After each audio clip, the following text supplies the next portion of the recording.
This week we caught up with Ben Northrop from Run the Red, which is an early WAP development house that changed to a text marketing company that then evolved into the biggest SMS gateway provider in New Zealand. We talk about their continuing mission in the mobile tech space. Alright listeners, we're here with Ben Northrop from Run the Red, sitting here in the lush palace of Monsoon Poon, having a quiet bite. Welcome along, Ben. Oh, and a beer, of course. G'day Raj, how are you going? Good, mate. Now, the reason we wanted to talk to you was about, recently the news that you sold your company, but I wanted to know more about the historical part of Run the Red, where you came from, what happened, how you started, why you started it. Sure. And then what's going to happen in the future for Run the Red. Because Run the Red's one of those original startups in Wellington that no one really knew about until a bit later on, right? Until I started telling people. Yeah, no, you make me feel old now, but yep, no, it's been 15 years. 15? We've been cracking away at this stuff, so had many adventures along the way, of course. Yeah. But I know it has been a few years recently, so lots of changes from when we started off, just a few of us, the original founders, to where we got to today. Yeah. But and then through, like you say, after the recent acquisition, to the guys from PushPay to do mobile payments, looking forward to another rebirth and another change and more growth there. So yeah, very exciting times. What we should do is give a bit of background on what Run the Red have been doing. Sure. So then we know why PushPay were interested. Right, so I mean, originally when Run the Red started, we had come from a web development background, but we realised that the .com bubble burst, and there goes the ridiculous payments for shady business plans.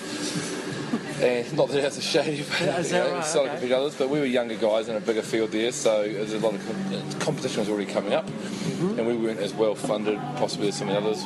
Good customer base, good bunch of young designers and developers and the like. But we realised that if we were going to continue down the web services path, it was going to be service orientated, and growth required a lot of staff. And we really wanted the big exit. We wanted to change the world, and we knew we had to get technology and product involved in that, not just services. And by seeing that and being aware of that, we saw how quickly the emergence of the internet come about, obviously. I mean, when we were starting in Vita, which was the name of our web development services company. What year was this? That was just to make ourselves feel old. 99, yeah, so back in the days. Yeah. We originally, when we started, we were selling email addresses because we could try and sell websites to people. They didn't even have email addresses. So, so the world has changed very quickly. Thank you. So yeah, when we started in the late 90s, after realising that the internet was going to be a pretty big thing, seeing how television went and changed the world and saw the potential for the internet. But when we started off though, not knowing much about that, the internet whatsoever, we realised that we were trying to sell websites to businesses and people that didn't even yet have email addresses, so that was quite a fun challenge. Well, I assume they didn't have many didn't have access to the internet either, right? No, not so much. Coming out, right? And it was pretty slow when you did have it. It was just coming out. They just got it in at Dick Smith. Yeah, is that right? Something like that. It just came out. We started with one 486 computer and a Motorola StarTAC phone. I was, because I wasn't so technically minded, I was a salesperson, and Brent Dickens, my original partner at Vita, he bought a book on HTML, and we taught ourselves drop shadowing and how to do hand coding. It was all very new. Yep. Wow. Cool. And so your original startup was web-based, website company. Yep. Who are the kind of people you work with then?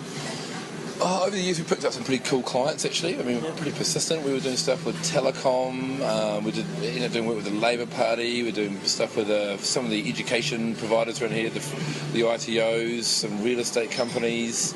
So it's just solely web solutions. Yeah, web design and development. So literally just building websites, doing the strategy, maintaining them. We had a few different options for content management systems and things like that. Right. But it's heavily service-based, and that's where we realised, okay, hold on, this doesn't have scale. The world is changing. The idea of cashing out big time on just the fact we're doing web isn't realistic. So we realised, okay, we need to add more value here, and we need a product and a scale, something we could exit large on. And that's when we realised that mobile phones, and we were gadget people, we loved the latest toys, and we realised mobile phones were going to be the next phase of the internet. So we could see it was WAP in those days. So when did you realise that? That's in the late 90s? 99, so we started pivoting. That's really, really on, compared to a lot of other people out there. The American P word, pivoted. We pivoted. You pivoted? We pivoted from web into mobile, as they say at the Valley. And we were running both at that stage, so we're starting. The idea at first for Run the Red was to do a kind of a WAP platform, essentially, like Yahoo was in those days, where you go onto your phone and you'd have access to all the best sites. Yeah. We pitched this idea to Vodafone at the time, and they quickly told us how crap WAP was and to not worry about it for a wee while, and instead to focus on text messaging, which was something that was taking off in Europe and making a lot of money. And so we went away and literally overnight, changed our business model, started investigating text messaging, and became one of the early parties to have direct connectivity to both Telecom and Vodafone for text messaging. So Vodafone themselves said, hey, stop mucking around on the internet and check out this SMS stuff. They said, jog on, WAP's not good enough. But to their credit, 10 years later, now we're doing a lot with mobile internet. Yeah. And they're right, it's taken 10 years from what we saw there to be a big opportunity. It literally took 10 years before that became a reality. So I understand you used to actually do most of that stuff for Vodafone Telecom when they were still new at most of this stuff anyway, right? Yeah, so you were doing the work for them that they couldn't figure out themselves, right? Ironic, I mean, the carriers, bless them, they're both clients and partners, but they're not really technology companies when it comes down to it. You know, they are marketing companies, they're brand companies, they're good at selling phone plans, they're good at brand themselves.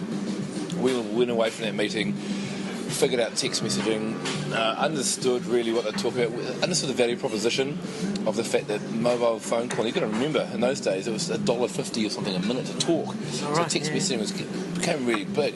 Also in those days, you couldn't actually text message between networks. So when we started off doing text campaigns, you couldn't text from Telecom to Vodafone. Right. So we used to have to carry Telecom phones and Vodafone phones, and there was no 2 degrees, because if we wanted to work with either of them, they wouldn't want to work with us if we didn't have their phones. So it was a crazy time. It was a wild west. Wow. So we were doing campaigns. We'd have a different code per network. You'd text this code for Telecom and this code for Vodafone. That's nuts. And a good friend of ours, Will Hibbersley, who ironically now works for us in Auckland, our Auckland office, he was running the M channel for Telecom then, and it was his major project which saw the integration of interoperability and the ability to text between networks. So that made everything a lot easier. I remember that when it changed. Hey. Because we're all used to just going, I can't talk to that guy, I have to ring them. Yeah. I can't text them. But now, then it changed suddenly. Exactly. And, everyone was connected. So, it was what, 20 cents still, wasn't it? The messaging was 20 cents, but the phone calls were still really expensive. Yeah. And we saw the offering then. Email was then the key business channel to communicate. Businesses were all using email. It's still relatively new. But we saw the future of phones and portability and realised that, okay, these phones are going to become a lot smarter and a lot better. And it's going to become a business tool eventually. Before that, it will be a marketing tool because people want the reach, you want the personalisation. Right. And also, of course, it's so expensive to call that a lot of people, especially the youth market, couldn't afford to talk to run the phone like they do these days, just unlimited plans and that kind of stuff. So we started setting up text message campaigns, and funny enough, our biggest ones in those days were for Telecom. We did the first campaign to ever do over 1 million text messages, and that was the America's Cup campaign, the big competition from when they sponsored the America's Cup a few times ago. And that was a huge, huge victory for us. It really put us on the map. And from there, we got the attention of the ad agencies, and they started taking text messaging slightly more serious. As in, they started looking at it. We were working for Panasonic and a few other bigger brands, Versace's. And really, that's when the first text competitions and information services first started kicking off back then.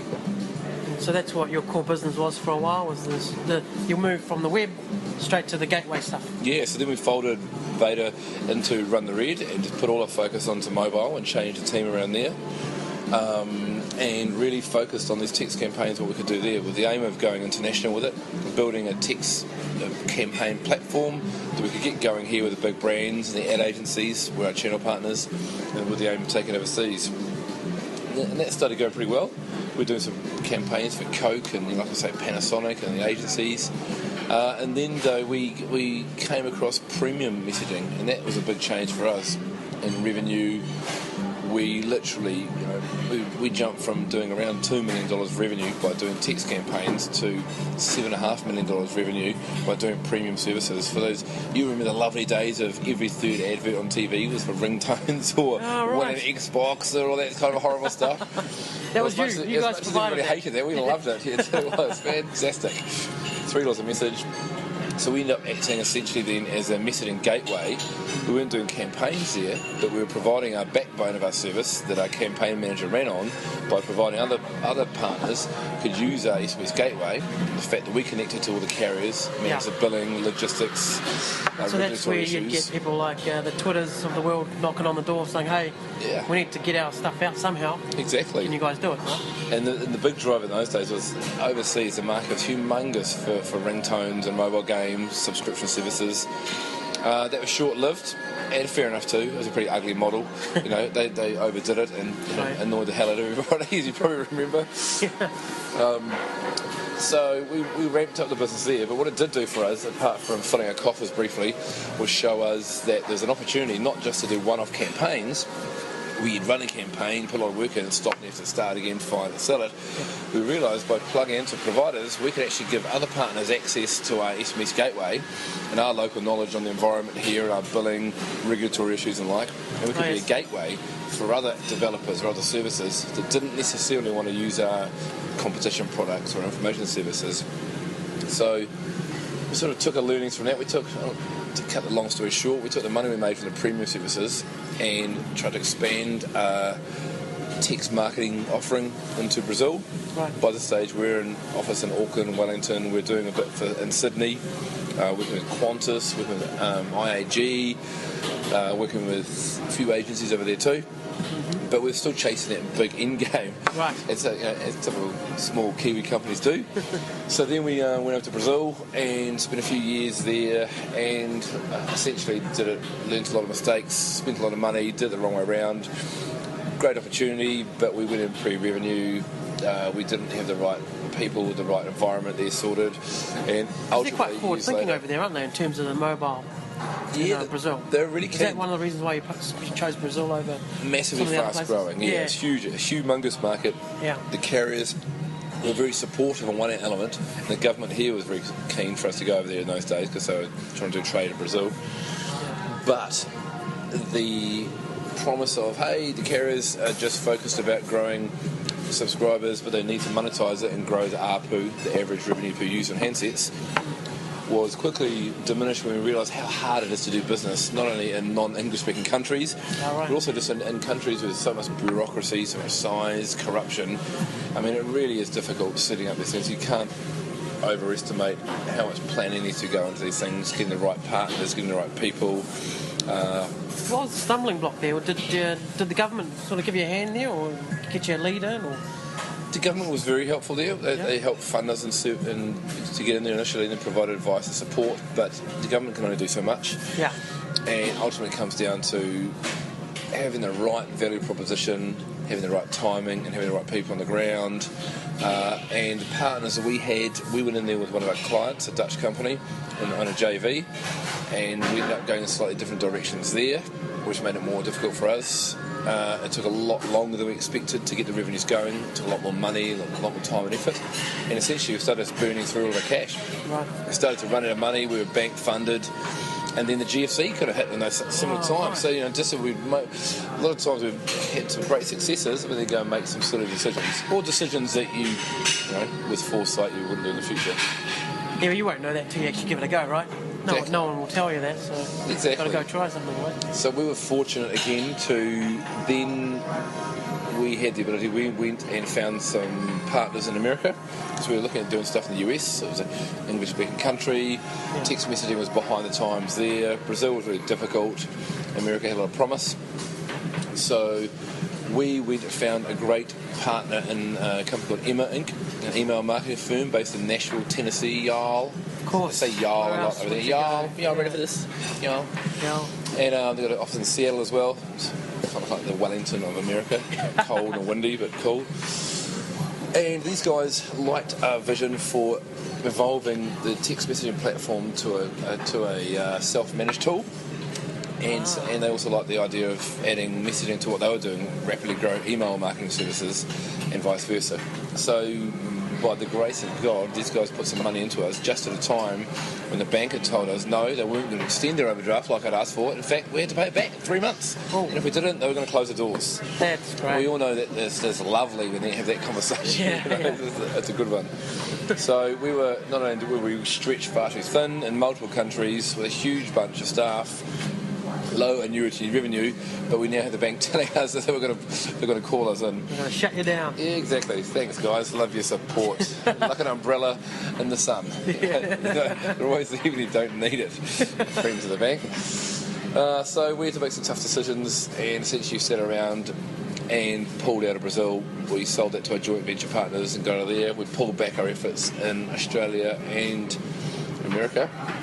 And we used the funding from our partners in the States, after talking with them, to really focus on our technology and move away from the services side, which is expensive because, again, we found ourselves in the same position of needing a high staff cost. Right. So any expansion was high, any exit was relatively low because it's service-based, and we want to get back on that product field. So we started investing into our environment, into our platform, and making it much more of a product play.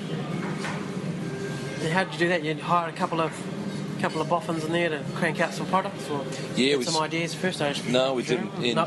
We didn't. We sat around. We had a big brainstorming session, and we changed the whole makeup of the team away from the services based on campaigns, and we brought in a team to help.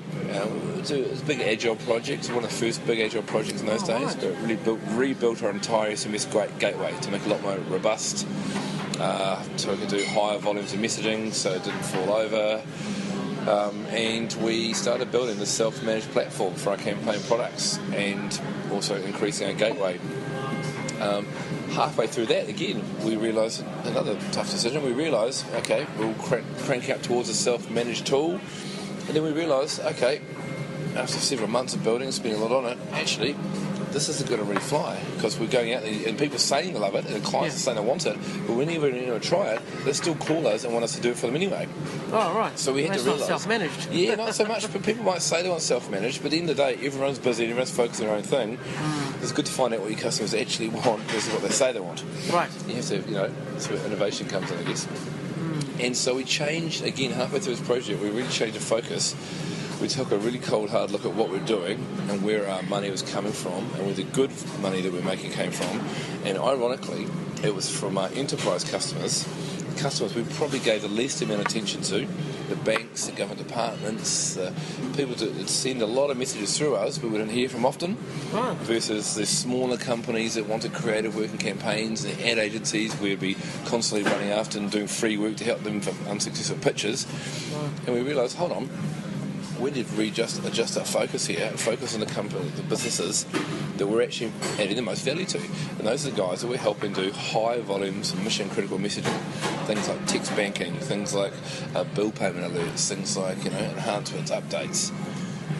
And so we made a further hard call there and shifted the entire focus of Run the Red into the enterprise space and away from the text marketing space. We'd all grown up a lot in those days. We've all got kids and mortgages, so it wasn't in the late 90s when we started. We weren't so much cowboys anymore. No, seasoned professionals. We were more focused on money than awards. That's the way I like to put it. The awards are fantastic, but money's even better. So we changed that, and that was about 2.5 years ago. And we really shifted all the emphasis, adjusted the website and the brand, and we went out there and we took our new product to market, to our channels, and it was really well received.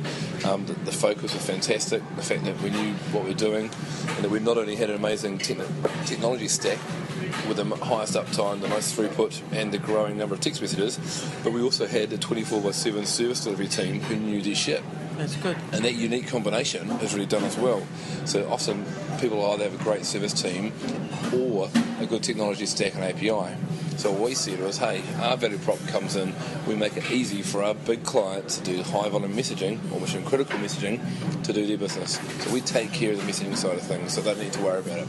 That's right, so you take the pain point away. Exactly, and then people like that, because like I said before, that's what we learned from the whole self-managed stuff. People don't want to manage it themselves. They don't wake up in the morning and go, woohoo, I can go and set up my own text competition. Yes, I found that with our website, CMS products. Exactly. They want to start, I want to be able to edit it myself. Great, we'll build that into the price. Yeah. Then every 5 minutes they're ringing you anyway. Exactly that, and it's hard. Sometimes you have to, you have to realise that people aren't as excited about your own products as you might be, eh? It took us a while to learn, and I think everyone's been down the same track. So we took away that and we said, okay, we're going to give you great service and product, but we're also going to give you a fantastic delivery team. We also have these great relationships with the carriers, so we can take care of all the legalities, the best service, we can take care of the support, we've got an environment that doesn't fall over 24/7, and we're also doing the most messages in the country.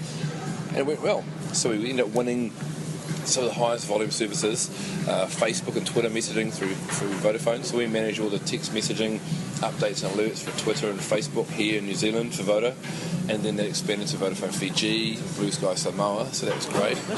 We won a lot of business in the enterprise space with a couple more banks. So now we're doing work with Westpac, Kiwi Bank, Co-op Bank, several government departments, the DIA, Defence Force and like. So that focus, by focusing on less, we did a lot more. Right. It's like Steve Jobs did when he came back to Apple. Yes. And he cut their product range down, I believe, from like... Four major product lines. Down to four, that from like 20-something. Yeah, and turned the whole thing around. That's great. I wish I thought of that earlier, but there you go. We all think that, yeah. So funny enough, those simple lessons that you read about, it actually worked for us as well. We cut down what we offered, but we did it better. Yep. And we renewed our focus onto business that was reoccurring revenue and not one-off. So once you sold something, it ticked over for years. Just make sure you support it and look after them like your best friends, take care of them. That's what it's all about, the relationship building and the connections. I noticed that mainly in New Zealand anyway, doing business here. If you have a decent connection or relationship with somebody or a company, you tend to do better at it, There's not so many dramas. I think so. I think relationships are really key. I mean, if you had the choice to work with company A, who could do exactly what you wanted, fine. Company B, who could do exactly what you wanted, fine, but you liked company B and had a beer with them once a week, who are you going to go with? Exactly. At the end of the day, it only takes a small percentage of difference for the house to win at the casino. You've got to think about that, though. So it doesn't harm to be a bad, to be a good guy and someone that people want to actually go and have a coffee with, have a chat to, or be able to talk to. We're lucky our clients are good people too. We enjoy working with them and get a kick out of actually making their business go better. So that's makes it easier. So what's the future then? So now that you've had this acquisition, push pay. So again, in the same sort of area you're already playing around in, right? And then SMS and payments. Yeah, well, it's exciting because it was a great achievement for us. Having a successful acquisition with PushPay was great because it really was a sign that the decisions we'd taken a few years ago to get to being the number one enterprise messaging player in New Zealand had worked. So if someone was to buy like that, we had a few people look at buying us for years. We never liked the match. Either the money wasn't right, or the people weren't right, or the culture fit wasn't there, or we didn't believe in the product. Right. And we spent months looking as the business was growing, and we turned down several offers after spending time on them. And it wasn't until we talked to PushPay, who are our clients, that we realised, hold on, this ticks all the boxes. A, we really like the product you have. We've been interested in mobile payments for a long time, since we started in text banking, and we think they've got a winner there. We think they've got a really easy to use, cool platform and engine that runs the mobile app, the website and the like. So we believe in that. We like where they're going. We like the people in the team. They're good people. We had similar interests. We do a lot of not-for-profit work for pro bono. We've raised a few $1 million in text messaging charities the last few years. They're doing some really good stuff in that space too and helping out. So, the whole idea of, just actually trying to do good work with good people at the same time. So we like that. And on top of that, they offered us a good price too. So all three things tick the box. So we're really excited about it. All three. Yeah, that's cool. So what happens after that? Well, now the fun part comes in. So, now? as much fun as you're going to regenerate again and refocus again? No, now we can form like Voltron, my brother. So as much as we're in the space of enterprise messaging, and we have that ability to connect directly with people through text messaging for our customers, what PushPay bring is the holy grail at the end of it. The idea, if you can get a message pushed out to you, say, hey, don't forget to pay your bill for your video return, or say, no, NZTA, say you get pushed a text message saying your registration is due on your car, take that, now add, hey, your registration is due for your car, click here and make a payment straight away. So you don't have to just get reminded and try and remember later on, or see an email out of 300 emails and go and do it. You get a message, you click on that link, go straight to the app. It's already loaded up in the app saying what your car registration details are, what the option of payment is. Pay. You choose what you want to pay on, what of your many credit cards or what bank account you want to choose to pay through, and it's done. You get a digital receipt, it comes back, noted. We're really trying to make it 10-second payments with It's additional seamless, it's delivery just through easy. SMS. Yeah. SMS is just one of the facets through, so it has to be agnostic. If you want to get an alert by email, great, we'll add payments into that. If you want to get an alert by SMS or an app alert, that's how it'll come through to you. So our aim is to make it super easy for our businesses and for consumers to manage their own payments by whatever account they want, by whatever card, and by whatever communication channel they want. That's great. So Ben, I was also a client that mainly from the agency side of things, so I wanted to do some basic stuff for my clients. So what made you choose to focus on the enterprise stuff rather than the campaign sort of slowly drip feeding work in sort of model to the whole enterprise, let's go guns on this model? That's a good question, Raj. There was a micro and a macro element to that, as much as we also saw that enterprise clients here were more profitable for us and ultimately less effort, ironically. No offence, So you're Raj. saying I was no offence, a pain in the ass client? Mate, we love dealing with you, Raj. It's always a pleasure because there's always beers involved. It's good. That's right. But from our research we're doing overseas, what we were seeing was that the peer-to-peer messaging was declining due to, obviously, the social and was about apps and the like, and that was hitting some of the bigger markets overseas quite hard. But yet enterprise messaging was still growing, so the bigger businesses were still finding more uses for a cheaper channel of communication. And ultimately, we're finding SMS is becoming the trusted channel for businesses to communicate with their customers. See, the over perception email. is SMS is dead, and quote marks, right? It's all dead. But that's because everyone's using Facebook Messenger and whatever else. There's about 1 million of them, and not everyone's on every single one either, which is a pain. So SMS is still the only sort of lowest common denominator across all of these. Very much so. Right? And of course you can attach links to apps or mobile sites within SMS these days, or bigger businesses that just need to actually create a two-way communication channel. But I mean, how many emails do you get a day? What, a couple of hundred maybe? And how many do you prioritise and you only get to? But when you get a text message, people respond much faster to a text message because it's relevant than they would do to an email these days. And with all the spam in your box, SMS is actually more trusted.